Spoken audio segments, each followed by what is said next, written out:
The 4-4-2 formation is becoming the go-to formation for more and more pro players as we dig into this game's meta. I'm having tons of success with this formation, so today I'm going to be showing you guys the best 4-4-2 custom tactics that just might make you change to this formation as well. Let's get into it. If you guys do end up trying these tactics, please do leave a like on the video. It really goes a long way and helps me out. In return, I'll pop the tactical code on screen for you now. That way you don't have to dig through the video to find it. But nonetheless, I always recommend sticking with me throughout the video to know how to get the most out of the formation. Getting into the custom tactics, starting with the build-up style, we're going to be running that on short passing. Now, don't let short passing fool you into thinking this is a slower, more possession style of play. It can be used like that, but all I find is with short passing in this shape, it just gives you better passing options, and that allows me to play very direct. I don't play slow in this formation at all. I tend to play very, very route one, and short passing just allows me to do that. People don't come short to the point where they're not making runs. It just works really well. So if you haven't given short passing a go, then I absolutely recommend that you do it with this formation.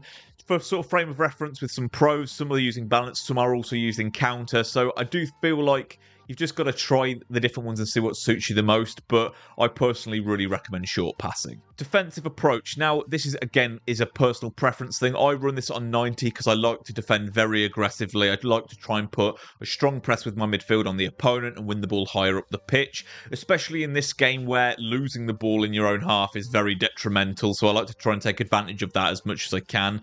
But realistically, with the defensive approach, you probably could go from anywhere from 50 to 100. It really depends on your style of play. I personally wouldn't recommend going higher than 90 because you don't want to drain your stamina too much. So 50, 70 or 90, depending on how aggressive you want to be, I think are all safe spots. So before we actually touch on the player roles, I'll talk you through the shape. So without the ball, we're going to be defending in a 4-4-2.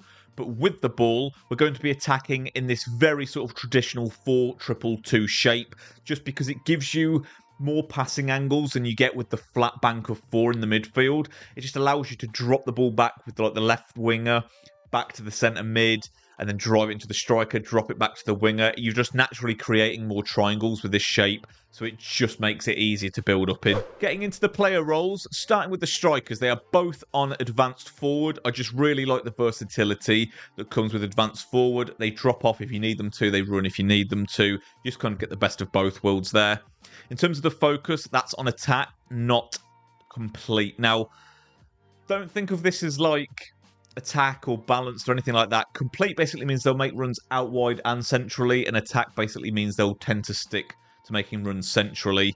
Now, with how we're setting up our wide players, that's basically what I want. I don't want my strikers drifting out because our wingers are going to be drifting in a little bit, and I don't want them sort of crossing paths and swapping positions. So attack is where we're keeping the focus for both of the strikers, just to keep them in the middle of the park. Now, as just slightly alluded to, our wingers are going to be cutting in a bit because we are using inside forward. So they'll still play like a winger, but they will just tuck in a little bit. As you can see here with the ball, they move from that kind of wide left and right mid position into more like attacking wide cams, like in a 4-2-2, which just makes the passing and build up a lot easier.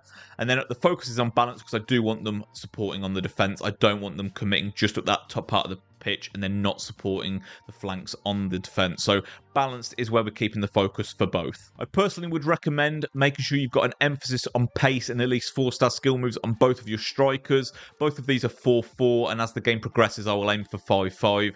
But speed and some ability to turn on the ball I think is really necessary.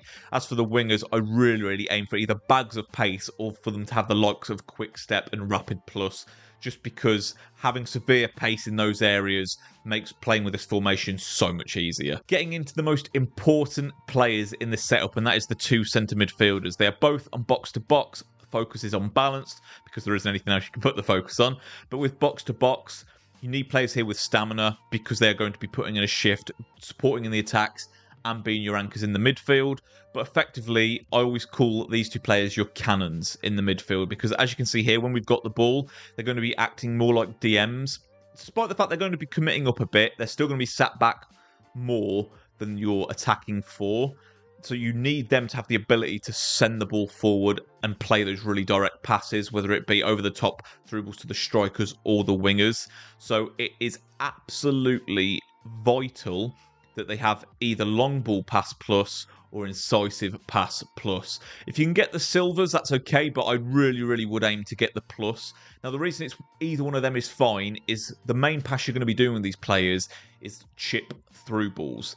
Now, incisive pass plus improves all kinds of through balls, so that includes chip through balls, and then long ball pass plus improves any form of long pass, which includes chip through balls. So long as they've got incisive pass plus or long ball pass plus, these two will be able to act as that cannon to send through those perfectly weighted, precision, over-the-top balls that is going to really serve all that pace that you've got in that attacking four. Getting into the right back and the left back, I run full back because I don't want any kind of strong overlap in this team, but I do run the focus on balance because they just push up just that little bit to the point where you can bring them into the attack if you want to, but they're not overcommitted to the point where they're going to get caught out on the counter-attack. I really would not worry about getting players with the roll plus or roll plus plus in the left back and right back position. Just get the best, very fast left and right back that you can afford. Getting into the centre backs, I run them on defender defend just because we're already pressing so much. We don't need them stepping out any further. Go for really tall, physical, fast centre backs for this formation. Now, usually it's not Varane there. That's just a Varane I've thrown in because my Tomori got a red card. So I normally use Tomori and Kosunu. Fast physical centre-backs, as I said.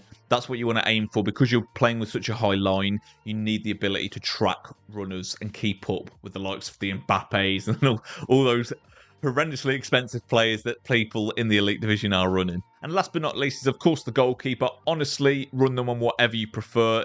To be honest with Marnian, I'd actually probably be better off running sweeper keeper, but I've just left him on goalkeeper defend. I really don't think this matters. It doesn't affect the tactic. Just go with whatever your personal preference is. That is everything from me today, guys. If you've got any questions, please just let me know down below and I'll get straight back to you. And if you want to check out my custom tactics playlist, that is also linked in the description below. But as always, guys, if you did make it this far in the video, I really appreciate your time. If you did enjoy it, please subscribe to the channel if you haven't already and turn your bell on. Take care, guys.